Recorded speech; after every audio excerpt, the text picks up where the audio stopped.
Тэгэхээр мэдээж улсын хурлаас гарч байгаа хууль тогтоомжийн биелэлтийг одоо хянаж байгаа, хэлэлцэж байгаа, дүгнэлт гаргаж байгаа энэ үйл ажиллагааны мэдээж эцсийн том зорилго нь бол мэдээж энэ одоо улс орны нийгмийн эдийн засгийн хөгжлийг хангах. Дээрэс нь энэний хүрээнд бид нар одоо цаашдаа ямар одоо хууль тогтоомжинд өөрчлөлт оруулах ёстой юм. Яагаад ч юм тэр заалтууд нь хэрэгжихгүй байгаа гэдэг дээр дүгнэлт гаргаад ингээд олон үйл ажиллагаануудыг явуулах хэрэгтэй. Дээрээс нь салбарын сайдуудын бас үүргээ биелүүлж байгаа хэсгээр хариуцлагын асуудал бас яригдчих хэрэгтэй. Гэтэл ийм том үйл ажиллагаа маань маш одоо хариуцлагагүй халтуурны байдлаар одоо зохион байгуулагдаж байна гэж ингэж харж байна.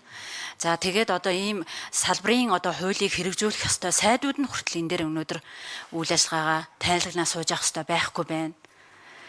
Тэгээ ингээд салбарын сайдууд ингээд мэрэгчлэтнийхээ ард нуугдчаад, төрийн нарийнхаа ард нуугдчаад ингээд хурж ирж ингээд тайлагнахгүй асуудлаа ингээд харилцан ярилцаж бид нар цаашдаа сайжруулахын төлөө л явах ёстой шүү дээ. Гэтэл ийм том үйл ажиллагааг ийм халтуурны байдлаар зохион байгуулжаад үнэхээр харамсаж байна.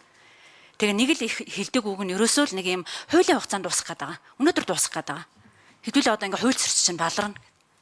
Тэгэхээр ийм байдлаар хэдүүлээ ингээд улс орныхоо амин чухал асуудалд ингээд хандаж ерөөсөө болохгүй байхгүй дээ. Уул нь энийг бид нар ингээ маш сайхан ил тод ярьж хилцээд яагаад энэ хууль нь хэрэгжихгүй байгаа. Эсвэл орд тус тэр одоо амьдралд нийцэхгүй хууль тогтоомж гаргацсан юм уу? Тэгвэл энийгээ цаашаад яаж сайжруулах гэдэг асуудлаа яриад сайжруулаа явах нь л энэ одоо уул нь бол үйл ажиллагааны гол зорилго байх. Гэтэл энийг ингээ маш халтуурны байдлаар зохион байгуулж байна. Дээрээс нь эдийн засгийн байнгын хорооны одоо бас нэг үүрэг бол мэдээж ялангуяа энэ эдийн засгийн байнгын хорооноос гарсан хууль тогтоомжинд үнэлгээ хийж хэрэгжилтэнд хяналт тавих нь энэ хорооны нэг үүрэг байхгүй үү. Тэгэхээр энэ эдийн засгийн байнгын хорооноос бас энэ дэр онцгойлон анхаарал хандуулад тэр ажлын хэсэг одоо байгуулна уу, яана уу, ямар нэгэн байдлаар энэ үйл ажиллагааг хэдийгээр хуулийн хугацаанд дуусчихсан ч гэсэн ийм үйл ажиллагаа дахиж зохион байгуулаасаа гэж бүр онцгойлон эдийн засгийн байнгын хорооны даргад ингэж хэлмээр байна. За дараагийн нэг асуудал болохоор ер нь одоо ингээд улсын хурлын гишүүдийн одоо нэг үндсэн үүрэг бол ерөөсөө л энэ хуулийн хэрэгжилтэнд хяналт тавих. Тэгэхээр ингээд хяналт тавьж байгаа. Гэтэл нөгөөх нь ингээд хэрэгждэггүй. За би сая одоо эрчим хүчний яам дээр ингээд онцгойлон хэллээ. Тэгэл нэг юм бөөрхийсэн үгээр ингээд юу хариулдаг тий. Тэр гэрид код чинь шинжлэгдээгүй. Аль биесны гэрид код чинь хэдэн оноос хойш шинжлэгдээгүй. Гэтэл ингээд яг тэрийг хизээ шинжлэх юм. 2026 он гэдэг гэрид код шинжлэхсэн гэрид кодыг хармаар байна шүү дээ. Байхгүй. За тэр техник ашиглалтын дүрм нь байхгүй. Шинжлэхтэйг хамгийн сүүл хизээ шинжлэгдсэн.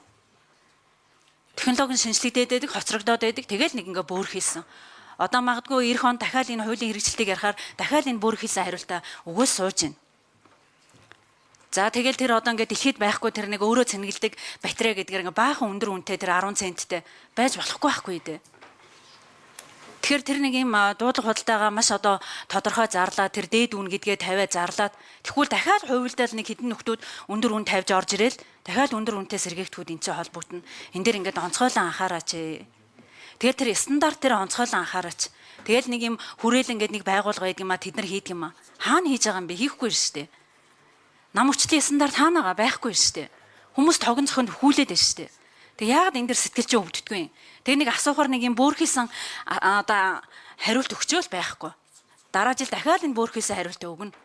Гэтэл ингээд та бүхэн за энэ хилээд байгаа ажлыг чинь ядаж энэ 6 сарын хугацаанд хийчээ тань дахиад танилцуулъя гэдэг ч юм уу. Ийм жоохон ийм ажил хэрэгж байдлаар юмдаа хандаач. Олон жил ингээд явчихсан. Яг л тэр байдлаараа ингээд ерөөсөө өөрчлөхгүй. Тэр хэдүүлээ ингээд бүр яг энэ үйл ажиллагааны жоохон үр дүнтэй зохион байгуулах тэр онцгойлон анхаараач гэсэн саналыг